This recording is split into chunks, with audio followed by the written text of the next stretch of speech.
Welcome to Table for One. I'm the narrator, and in today's video, I'll be unboxing this. Let's get rolling.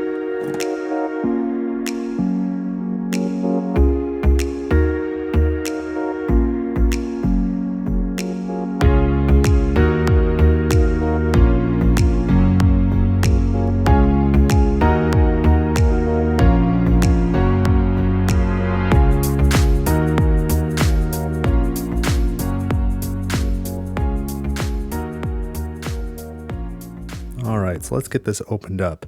I had a gift card lying around for Barnes & Noble, and I love to read, but my to-be-read list is going to last me a long time. So I thought I would order some games, because they've got a decent selection. I've never ordered games from Barnes & Noble before, so I'm curious how it's packaged. There's going to be two in here. I'll unbox one today and one another time. So here we go. All right, easy enough. So today we'll be opening up Cascadia, and then another time I will be opening up Beacon Patrol. So let's get this other stuff out of here. All right, so here's Cascadia, and I had looked at this some time ago because it's fairly highly regarded. I think it was the #1 abstract game at time of recording on Board Game Geek. And I don't know, I looked at it a while ago and decided, yeah, this game doesn't seem like it's for me. I don't remember why. And when I was looking at the Barnes & Noble selection, I was trying to figure out what I should order. I saw this and I kind of looked it up again and watched some solo playthroughs, which I imagine some of the folks who watch this channel can understand. And I was like, I don't know why I made that decision. This looks like a pretty great game. So I'm actually really excited to have it. My only worry it's not about the game itself, but that it might be too similar to King Domino that I already have. And if anything, I think I might keep this over King Domino based off of what I know. I suppose I have space for both right now, but that's gonna change eventually. And the other game that I had in this order was also a tile laying game like Cascadia. But I think I can justify them because Cascadia and Beacon Patrol, they're both solo games, or they're both 1 to 4 players. They both support solo play. Gosh, this is on here tight. But Cascadia is competitive and Beacon Patrol is cooperative. So I can justify having both. All right, that was really on there. So here is the rule book. And there's not a lot of components, which is just fine. But there's enough to have some variability in your playthroughs. And then what I thought was neat, it describes how to play the game, how to score it. They've got all these objectives. Here we go. Achievements. So you try and do all these different setups and see if you can win or achieve a certain score. And there's different things you can try and do. So that's neat. I like that. It gives you something to do. AEG. I think they did wormholes, which I also have and enjoy. So looks like on top we've got some punch cards. There's probably going to be several of these. Trying to count as I go. Here we go. 1, 2, 3, 4, 5 punch cards. And a baggie with wooden tokens, screen printed on one side with the different animals, but they're also color coded.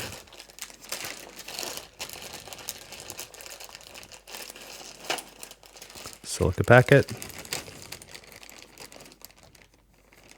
Maybe the most ubiquitous component that comes with any board game. Extra baggie, maybe for these cards. Oh, these are bigger than I thought they would be. Not that it really matters, but I thought they were just normal board game or normal playing card size. These are more like a tarot card size, or at least close to it. I'm not good at eyeballing these things. A couple more baggies, score pad. They give you a decent amount of them. And a draw bag, as well as a cardboard insert. Oh, I suppose it's kind of at a funny angle, but I think it's actually for the hexagons. for the hexagonal tiles. Although I guess I'm going to bag them as well. So this is a pretty nice bag too. This is decent quality. All right, well, let's punch some things out and count the components and make sure everything's right. And then I'll give you my impressions. Here we go.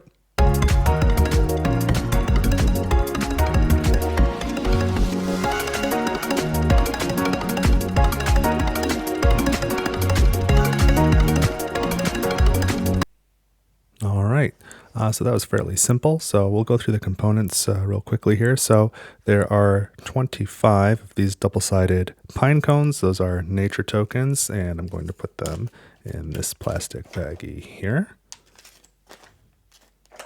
And there were 5 cardboard punch-out boards and 5 of these tokens on each. So that was really easy to count as I went. And I've never seen this before on cardboard punch-outs, but each one of these was labeled. If you can see here at the bottom, it says 1 of 5 front. And then sure enough, 1 of 5 back on the other side. So that way you know if you're missing a panel. And if you are missing it, you immediately know which one. And you can tell the front and back sides. So I just thought that was really neat. I've never seen anything like that before, and they were all labeled. So that makes a lot of sense.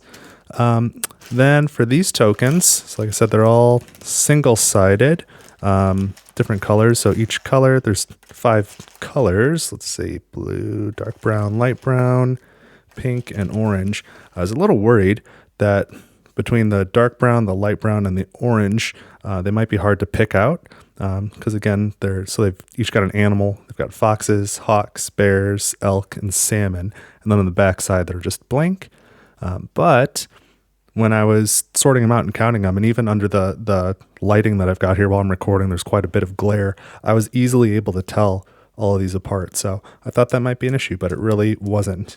But I will point out that I have pretty good vision, and I don't have any color blindness that I'm dealing with. So maybe other people will have a harder time, but looking at it in the bag, I was a little worried, but when it came time to actually sort them, it was no big deal. But for each of these 5 colors, there are 20 tokens, and I'll leave them in that bag. Then there are these scoring cards. There is this one intermediate variant card, and on the other side, it's the family variant. So I don't know, these are some variant scoring modes. But then for each of the animal types, there are 4 cards. So here's the salmon cards, red-tailed hawks, red foxes, Roosevelt elk, and grizzly bears. And then I did go through and check. You just want to make sure that the 4 you have are indeed all different. So you have one of each, and they're labeled A, B, C, and D in the bottom right corner for each animal. A, B, C, D, A, B, C, D, A, B, C, D, A, B, C, D. So everything is here and accounted for. And I'm going to put these in a bag as well. Seems to be what this bag is for.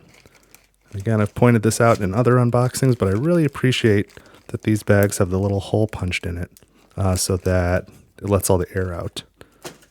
And then lastly, we have some tiles. So there are these triple hex starter tiles. You're going to have 5 of those, and each one is going to have 2 tiles with 2 different lands on it, and then 1 tile that's all 1 land. That's called a keystone. And then there'll be 1 with each keystone. So here's a forest, water, I think this is prairie, wetlands, and mountains. And so I'll put those in this large bag.